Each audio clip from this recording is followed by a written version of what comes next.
Welcome to active contact Tamil. So என்னோட name Krishnamurthy. நான் SEBI register advisor கிடையாது. இந்த வீடியோ உங்களுக்கு ஒரு எஜுகேஷனல் பர்பஸ்க்காக மட்டுமே.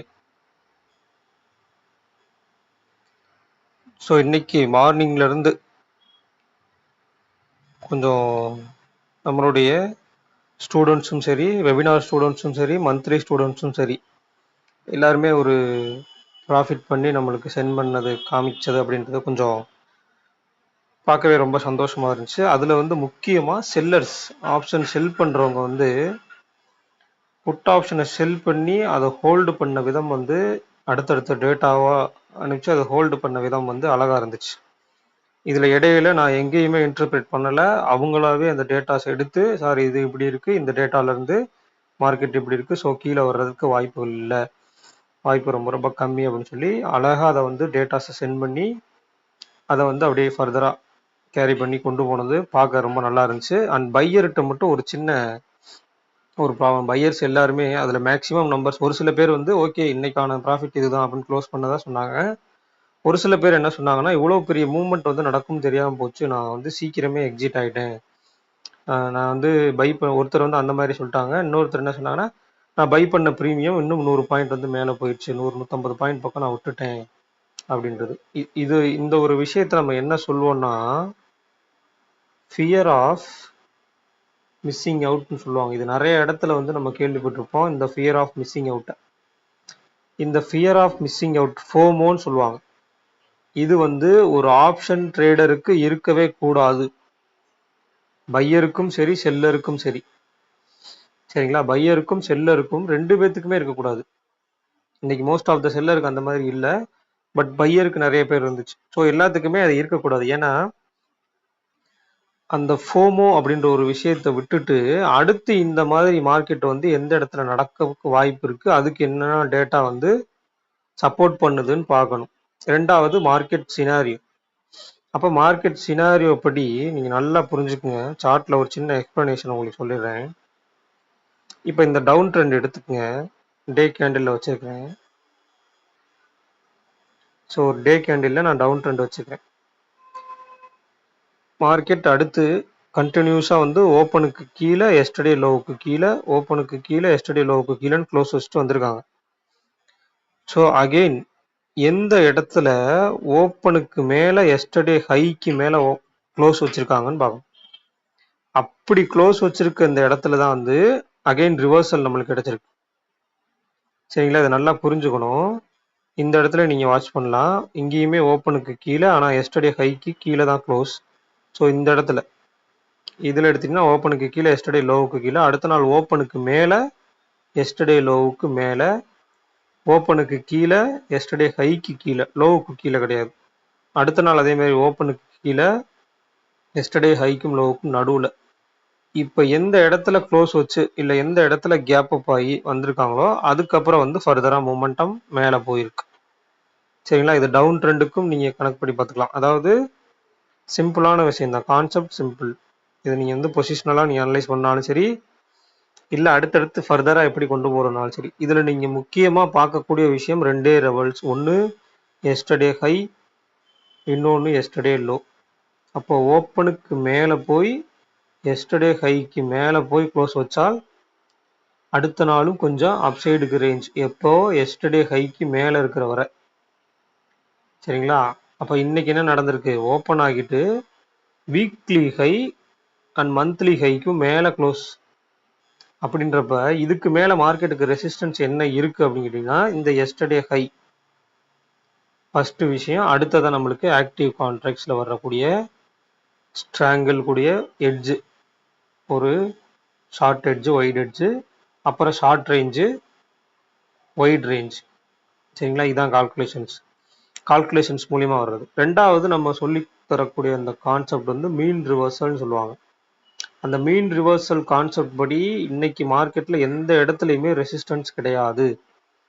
எந்த இடத்துலையுமே மார்க்கெட் திரும்புறதுக்கான வாய்ப்பு அமையவே இல்லை. எப்போ திரும்புறதுக்கான வாய்ப்பு அமையுதோ அப்போ தான் வந்து வரும். அது வரைக்கும் வந்து ஆப்ஷன் ப்ரீமியம் கால்குலேஷன்ஸ்லையும் சரி, ஆக்டிவ் கான்ட்ராக்ட்ஸ் பேஸ்லையும் சரி, இந்த மீன் ரிவர்சலுக்கான ஒரு விஷயமே அங்கே நடக்கலை. இப்போ நாளைக்கு என்ன எடுத்துக்கிட்டிங்கன்னா, இந்த எஸ்டர்டே ஹை அப்படின்ற ஒரு விஷயம் ரொம்ப ரொம்ப முக்கியம். அதுக்கப்புறம் ப்ரீவியஸ் க்ளோஸ். இன்னொரு விஷயம் நான் வந்து காலையில நம்ம வீடியோவில் சொல்லியிருந்தோம், நிறைய பேர் வந்து இன்னைக்கு மார்க்கெட்டை மிஸ் பண்ணிட்டீங்கன்னு சொல்லுது. இந்த கால் ஆப்ஷனுடைய க்ளோஸ், அதாவது கால் ஆப்ஷன் இப்போ 24,400 இன்னைக்கு ஓப்பன். கால் ஆப்ஷனுடைய எஸ்டர்டே ஹைக்கு மேலே சஸ்டெயின் ஆகுறாங்களான்னு பாருங்கன்னு சொன்னேன். ஒரு சில பேர் அதை பார்க்க தவறிட்டாங்க. அதாவது 9ஆம் தேதி நம்மளுக்கு க்ளோசிங், அந்த டே அன்னைக்கு நம்மளுக்கு 24,400 கால் ஆப்ஷனுடைய க்ளோஸ் வந்து 137. இன்னைக்கு பாருங்க லோ வந்து வெறும் 150. அப்போ என்ன பண்ணிருக்காங்க, அந்த ஹைக்கு மேலே தான், சாரி இந்த ஹைக்கு மேலே தான் அவங்க லோவே. சரிங்களா, மார்க்கெட் 200 பாயிண்ட் கேப் அப் போனாலும் இந்த 400 கால் ஆப்ஷன் இதுல இருந்து 13 பாயிண்ட் மேலே போய் ஹைல லோ வச்சிருக்காங்க அப்படின்னாலே, ஒரு வகையில் ஹைக்கு மேலே தான் லோ வச்சிருக்காங்க அப்படின்ற பட்சத்தில் அவங்க ஸ்ட்ராங்காக தான் இருக்காங்க, ஃபர்தராக மேலே தான் கொண்டு போக பார்க்குறாங்க அப்படின்றது இதுல இருந்து தெரியுது. அடுத்ததான் நம்மளுக்கு இந்த ஹை ரொம்ப ரொம்ப முக்கியம்னு சொல்லிட்டோம்.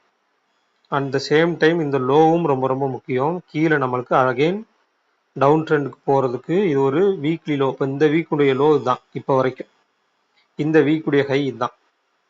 இப்போ இந்த எஸ்டர்டே ஹைக்கு மேலே போனால் என்ன பண்ண போகிறாங்க, கீழே போனால் என்ன பண்ண போகிறாங்கன்னு பார்ப்போம். இப்போ இந்த 24 மார்க்கெட் வந்து 24,924 முடிச்சுக்கிறாங்க. நம்மளுக்கு கொடுத்துருக்கக்கூடிய ஐடிஎம் கால் ஆப்ஷன் அப்படின்றது 24,700. அப்போ அந்த 24,700 க்ளோஸ் உடைய 368 ரூபா எடுத்துக்கலாம். அப்போ எவ்வளோ கிடைக்குது நம்மளுக்கு, 25,068 அப்படின்ற லெவல். இப்போ இவங்க சைடு டைம் வேல்யூவை கால்குலேட் பண்ணிக்கிங்க. அதாவது 224 ரூபா தான் இருக்கணும், கிட்டத்தட்ட 140 பாயிண்ட் 144 ரூபா அதிகமாக இருக்காங்க. டைம் வேல்யூ அவங்கள்ட்ட அதிகமாக இருக்குது ஒரு ஐடிஎம் கால் ஆப்ஷனில். அப்போ நீங்கள் இந்த 500 புட் ஆப்ஷன், கீழே இருக்கக்கூடிய நம்மளுக்கு லோவஸ்ட் புட் ஆப்ஷன் என்ன 500, நியர்பை இருக்கக்கூடிய ஐடிஎம் கால் ஆப்ஷன் என்ன 700. சரிங்களா, அப்போ இந்த 500 புட் அண்டு 700 கால் இந்த பேசிஸில் எடுத்துட்டீங்க அப்படின்னா 24,700 + 363னா 25,063 + 67 அப்படின்னு வச்சுட்டா 25,130. இது ஒரு ரேஞ்ச். அடுத்து டவுன் சைடு ரேஞ்சு கீழே தான். டவுன் சைடு ரேஞ்சு மேக்ஸிமம் எடுக்கிறதுக்கு வாய்ப்பு கம்மி, ஏன்னா எஸ்டர்டே லோ அப்படின்றது ரொம்ப தொலைவில் இருக்குது. அதை தாண்டி ஓப்பன் ஆனால் மட்டுமே தான் கீழே போகிறதுக்கு வாய்ப்புகள் இருக்குது. அதுக்கு இடையிலே மறுபடியும் ரிவர்சல் கொடுத்துருவாங்க. ஒரு எஸ்டர்டே லோ இங்கே இருக்குது, ஹை இங்கே இருக்குது, ஓப்பன் இந்த இடத்துல எங்கே வச்சு கீழே வந்தாலும் சரி, இல்லை இதுக்குள்ளே வச்சு கீழே வந்தாலும் சரி, எஸ்டர்டே லோ வர்றதுக்கு வாய்ப்பு அப்படின்றது கொஞ்சம் கம்மி தான். ஒரு 80 to 20 தான், 20% நடக்கலாம் அப்படின்ற மாதிரி தான். ஸோ 80% வாய்ப்பு கம்மி. இதுக்கு அடுத்த பட்சத்தில் நம்ம ஒரு ஒய்டஸ்ட் எட்ஜாக நம்ம என்ன பார்க்குறோம்னா 25,200, அதுக்கு மேலே 25,500 இருக்காங்க. பட் அவங்களுடைய வேல்யூ வந்து கம்மியாக இருக்குது. சரிங்களா, நல்லா புரிஞ்சுக்கணும். அடுத்து இப்போ 25,200 கீழே வந்து 24,500. அப்போ இவங்களுடைய மிட் பாயிண்ட் அப்படின்றது 24,850. அப்போ இந்த 850க்கு மேலே தான் மார்க்கெட் க்ளோசிங். அப்போ நாளைக்கு இந்த மிட் பாயிண்ட் வந்து 24,850 கிட்ட என்ன மாதிரி ரியாக்ட் பண்ண போகிறாங்கன்னு பார்க்கணும். இன்னொரு விஷயம் நல்லா நீங்கள் புரிஞ்சு பார்த்துருந்தீங்கன்னா தெரிஞ்சிருக்கும். காலையிலேருந்து இந்த ஐவியை வந்து நீங்கள் வாட்ச் பண்ணியிருந்தீங்க அப்படின்னா, காலையில் வந்து IV call side low, put side high. Market open ஆனதுமே வந்து புட் மார்க்கெட் ஏறணுமே கால் சைடு கம்மியாக ஏறினாங்க, புட் சைடு வந்து அதிகமாக இறங்குனாங்க. ஈவினிங் ஆக ஆக ரெண்டு பேருமே ஐவி வந்து ஈக்குவலாக செட் ஆச்சு. அப்போ என்ன ஆகுது அப்படின்னா, ஒருத்தர் ஏறுறதுக்கு ஈக்குவலாக இன்னொருத்தரும் இறங்கிட்டாங்க. இருந்தாலும் காலையில் அவங்க இறக்கம் அப்படின்றது கம்மியாக இருந்தனால, காலையில் அவங்க கால் ஆப்ஷனுடைய ஏற்றம் கம்மியாக இருந்தனால ஈவினிங் அதை ஈக்குவல் பண்ணியிருக்காங்க. சரிங்களா, ஈவினிங் அதை ஈக்குவல் பண்ணிட்டு ஒரு சைடு ஏற்றத்தை விட இன்னொரு சைடு இறக்கம் அப்படின்றது குறைவாக இருந்திருக்கும். அதனால தான் இந்த சேஞ்ச் ஆஃப் பர்சன்டேஜ். இதையுமே காலையில் நீங்கள் ஓப்பனிங்கில் பார்த்துருந்தா தெரிஞ்சிருக்கும். நம்ம ஆல்ரெடி சொல்லியிருந்தோம் ஒரு ஐடிஎம் டு ஓடிஎம் பர்சன்டேஜ், ஐடிஎம்லேருந்து ஓடிஎம் பர்சன்டேஜ் எப்படி மாறுபட்டு இருக்காங்க, அதிகமாக சேஞ்ச் ஓவர் ஆயிருக்காங்களா, அதை பார்த்தீங்கனாலே ஒரு ஒன் சைட் மார்க்கெட்டா அப்படின்றத தீர்மானமாக பண்ண முடியும். இன்னொன்று நம்ம ட்ரெண்டிங் மார்க்கெட்டும் போட்டிருந்தோம். அப்போ ஏகப்பட்ட அனாலிசிஸ் இருக்குது இதன் மூலியமாக உங்களுக்கு. ஸோ கொஞ்சம் இதெல்லாம் அனலைஸ் பண்ணி பார்க்கணும். எந்தெந்த டேட்டாஸை பொறுத்து நம்ம எப்படி பார்க்குறோன்றது இருக்கு. அடுத்ததான் நம்மளுக்கு ஐவி இம்ப்ளைடு வாலட்டிலிட்டின்னு பார்க்கும்போது கால் சைடு வந்து 23, புட் சைடு 22. ஸோ ரெண்டு பக்கமும் ஈக்குவலான ஐவி இருக்கனால ஒரு ஹை வாலட்டைல் மார்க்கெட்டாக இருக்கும். இல்லை சின்ன சைட்வேஸ்லேயே போய் இந்த ப்ரீமியத்தை டீகே பண்ணுறதுக்கு சான்சஸ் இருக்கும்.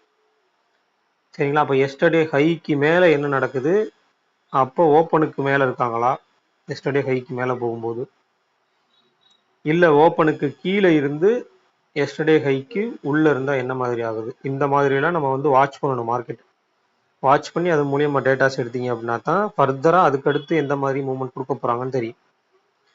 ஸோ பேங்க் நிஃப்டிக்கு நம்மளுக்கு 55,382, 55,000 புட் அண்ட் 55,000 கால் முடிய போகிற இடத்துல ஒரு ஸ்ட்ராடில். அப்போ இவங்களுடைய ப்ரீமியத்தின் அடிப்படையில் எப்படி இருக்காங்க, முக்கியமாக இவங்களுடைய லோ ப்ரீமியத்தின் அடிப்படையில் 55,645 அப்படின்ற இவங்களுடைய லோ ப்ரீமியத்தின் அடிப்படையில் எப்படி இருக்காங்கன்றத பாருங்க. இந்த பேங்க் நிஃப்டியை பொறுத்த மட்டும் இந்த எஸ்டர்டே லோ அப்படின்ற ஒரு ப்ரீமியத்தை எடுத்து அதன் மூலியமா ஒரு ரேஞ்சு செட் பண்ணீங்க அப்படின்னா ஓரளவுக்கு மார்க்கெட்டுடைய எக்ஸாக்ட் ரேஞ்சுக்கு நியர்பை நம்ம வந்து கேப்சர் பண்ணுறதுக்கு வாய்ப்புகள் இருக்கும். ஸோ இவங்களுக்குமே ஐவி அப்படின்னு பார்க்கும்போது நம்மளுக்கு கால் சைடு 17, புட் சைடு வந்து 16, நியர்பை 17 தான். ரெண்டு பக்கமும் ஒரு 14ன்ற மாதிரி தான் இருக்காங்க. ஸோ அப்போ இந்த ஈக்குவல் ரெண்டு பக்கம் நிஃப்டி சைடு சரி, பேங்க் நிஃப்டி சைடு சரி. அப்போ இதில் முக்கியமான லெவல் யாருன்னு கேட்டிங்கன்னா yesterday high and previous close. அப்போ எஸ்டர்டே ஹை நம்மளுக்கு என்ன, அது 944னா ப்ரீவியஸ் க்ளோஸ் 924, 20 பாயிண்ட் தான். ஸோ அப்போ இந்த ரெண்டுமே ஒரு சப்போர்ட்டாகவும் ரியாக்ட் ஆகலாம், இல்லை ரெசிஸ்டன்ஸாகவும் ரியாக்ட் ஆகிட்டு, இல்லை இதுக்கு மேலே கீழேன்னு ரெண்டு லெவல்ஸ் வச்சுட்டு சைட்வேஸில் போகிறதுக்கும் வாய்ப்புகள் இருக்குது. ஸோ டேட்டாஸ் எடுத்துகிட்டு முந்தைய நாள் இப்படித்தான் போயிருக்காங்க அப்படின்னா அடுத்த நாளும் அந்த ஹைக்கு மேலே சஸ்டெயின் ஆனாதான், ஓப்பனுக்கு மேலே ஹைக்கு மேலே சஸ்டெயின் ஆனாதான் அடுத்தபட்ச லெவலாக அவங்க போக முடியும். சரிங்களா? இப்போ நம்ம சார்ட்டில் காமிச்சோம் பார்த்தீங்கன்னா அந்த மாதிரி தான். ஸோ அந்த சார்ட்டில் பார்த்துட்டு நீங்கள் உங்களுக்கு ஓரளவுக்கு ஐடியா கிடைக்கும். நீங்கள் போய் பாருங்கள், ஒரு ஓப்பன் டு எஸ்டர்டே லோவுக்கு கீழே, அதாவது ஓப்பனுக்கு கீழே எஸ்டர்டே லோவுக்கு கீழே க்ளோஸ் வச்சுருந்தாங்கன்னா தான் ஃபர்தராக க்ளோஸ் வைக்க தான் ஒரு டவுன் ட்ரெண்ட் நடக்கும். அதே மாதிரி ஓப்பனுக்கு மேலே எஸ்டர்டே ஹைக்கு மேலே க்ளோஸ் வைக்கும்போது தான் ஒரு அப் ட்ரெண்டுக்கான பாசிபிலிட்டிஸ் இருக்கும். ஸோ இதை நீங்கள் பார்த்தீங்கன்னா சார்ட்டை பார்த்தீங்கன்னா ஓரளவுக்கு தெரியும். ஏன்னா நம்ம சொல்லும்போது மேக்ஸிமம் நிறைய பேருக்கு தெரியாமல் இருக்க வாய்ப்பு இருக்குது. சார்ட்டை பார்த்தீங்க அப்படின்னா உங்களுக்கு ஓரளவுக்கு ஐடியா கிடைக்கும். ஸோ இந்த வீடியோ பிடிச்சிருந்துச்சு அப்படின்னா லைக் பண்ணுங்கள், ஷேர் பண்ணுங்கள், சப்ஸ்கிரைப் பண்ணுங்கள். மறக்காமல் உங்கள் கருத்துக்களை வந்து கமெண்ட் செக்ஷனில் கமெண்ட் பண்ணுங்கள். நன்றி, வணக்கம்.